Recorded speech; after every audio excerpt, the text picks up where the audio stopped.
Hi, my name is Brenda, and I'm the coordinator for the From Behind the Mask project, a community quilt of COVID-19 stories.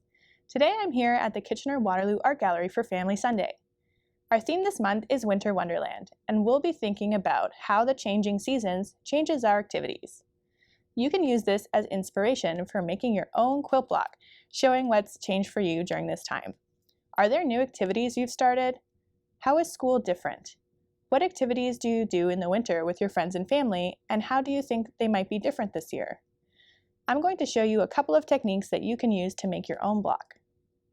Today we are going to explore a few different techniques that don't involve sewing for you to create your own quilt block for the From Behind the Mask community quilt. In the kit, you'll find 2 big rectangles of fabric,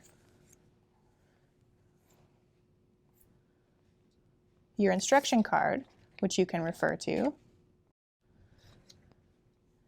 some assorted scrap pieces of fabric, and a small bundle of yarn. These you can use to decorate your quilt blocks.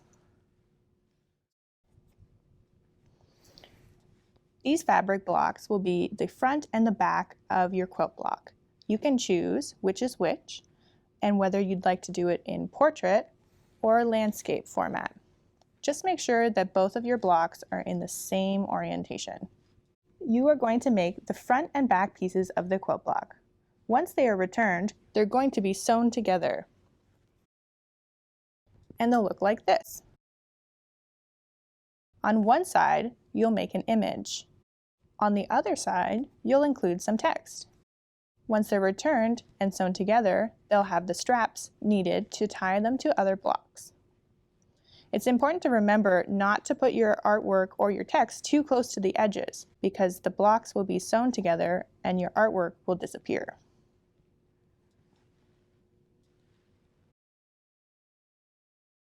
Here I've measured out the width of my thumb along the edge so that I know not to put my artwork or my text inside that space. Today we're going to try some techniques that don't involve sewing. We're going to use glue, paint, pencil crayons, pens, and markers. Don't forget to put down some scrap paper before you get started. Glue and paint will easily go through the fabric and you don't want your art to get stuck to the table. So drawing on fabric is a little bit different than drawing on paper. You'll want to put some pressure down, holding the fabric taut here, where you want to draw. Then you can apply different amounts of pressure to get bold color, lighter color, and shade with your pencil crayons. With markers, it's quite similar. You want to hold tight. Depending on your fabric, it might have a tighter weave or a looser weave, and you might get some bleeding of the marker. This can lead to some cool effects. If you have thick and chunky markers, you can press harder or lighter to get different effects.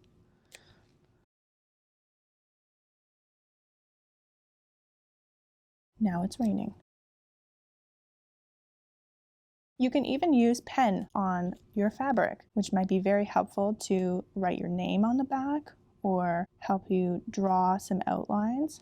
Again, I'm holding the fabric a little bit taut so that it's easier for me to draw. If it makes it easier for you, you can apply a little bit of tape into the corners to help hold your fabric tight. Now that you can use your pencil crayons to help you draw your pictures, here I'm going to make some ground, and maybe this is the trunk of a tree.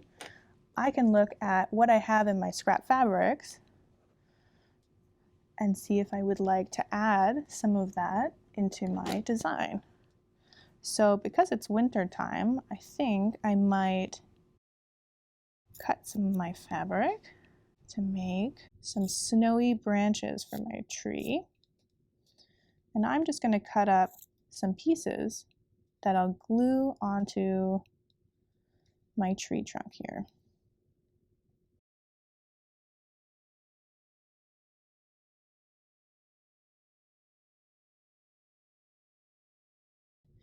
So here I have a clear piece of plexi. You can use whatever you have, a piece of cardboard, an art palette, and I'm just gonna squeeze out a little bit of white glue. You can use any kind of white glue. Instead of using the brush end, which will probably get clogged and dry up, I'm gonna use the back end of this paintbrush here. Just pick up a little bit of glue and spread on the back of this piece of fabric. And then I'll put it down, give it a little push, and that'll stay put. And I'll just continue to glue my fabric to make my snowy winter tree here. I think for decoration, we might add some red strips here. Maybe it's a decorated tree. I'm just using the scrap fabrics that I see in the kit and thinking about how I might use them. Maybe we'll fold it and kind of cut them a little smaller. Can make some, just kind of carefully push that through the glue and make a little decorated tree here. There. So this is one technique where you can use pencil crayons, pens, and markers to help you draw out, and then you can add fabric pieces to add to your design. So now we're going to try a different technique, and we're going to use paint and fabric. So we can add fabric scraps on top like we just did, or we can cut small holes in this fabric and add them underneath. To cut a hole in the fabric, we pinch it together and make a small cut. Then I can cut around, leaving a small hole. Now I'm going to flip it to the back side, and I'm going to glue around the hole. Again, just using the back of the paintbrush to apply some glue just around the hole.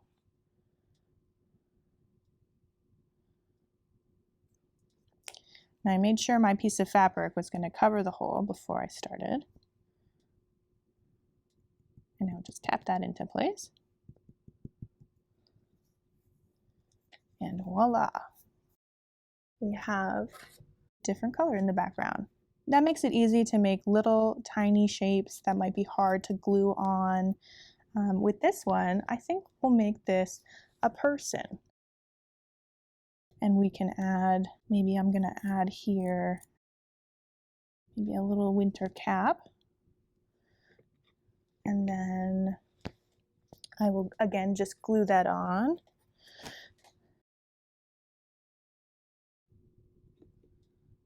I'll just add a little bit just on here where I want to put it. It's a little hat for our person playing outside.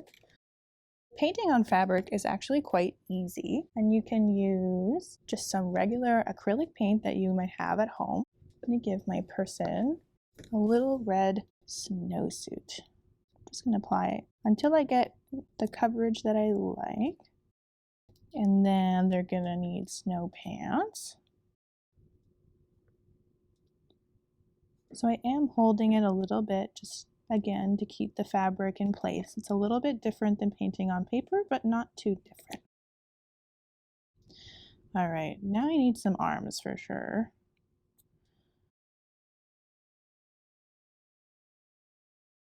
While I wait for that paint to dry so that I can add some more details on top, I'm going to add in the snow.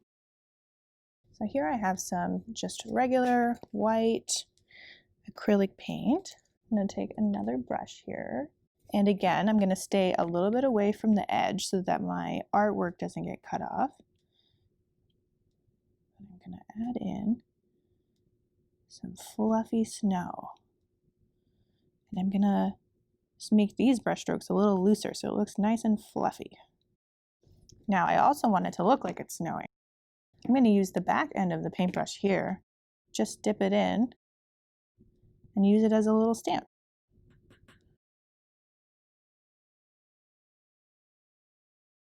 Maybe we also want to add a little snowman. So now we've used our paint to create our snow pants We've used some fabric to make a little face and a hat. Now we can use some of the yarn that we had in our kit to maybe add a scarf for this person and their snowman. I'm going to add a knot here just to make it a little bit easier for me to know where to glue it. So I'm going to glue something like that. All right, so I'm just scooping up a little bit of glue and add it onto the back here. You can also just dip your piece of yarn a little bit into the glue. And I'm just going to press it to make sure it's good. The glue will dry clear. I'm not worried about that. And I'll add a little bit over here just so that that piece of yarn stays nice, like the wind is blowing it. And ta-da, we have a person in the snow and a snowman in the snow. When you're all finished yours, make sure you fill out the back of this instruction card. There are 2 boxes here. Let me know if you've done your block in portrait or a landscape so that I can sew it and hang it in the right orientation. Now that you're finished, place your fabric and your instruction card back in the envelope that it came in. Return all the unused materials. Close the kit. And you'll return this kit back to the gallery where you picked it up. Thanks for participating. I can't wait to see what you make. Stay tuned for more details about this project and where you can see the quilt hanging somewhere near you.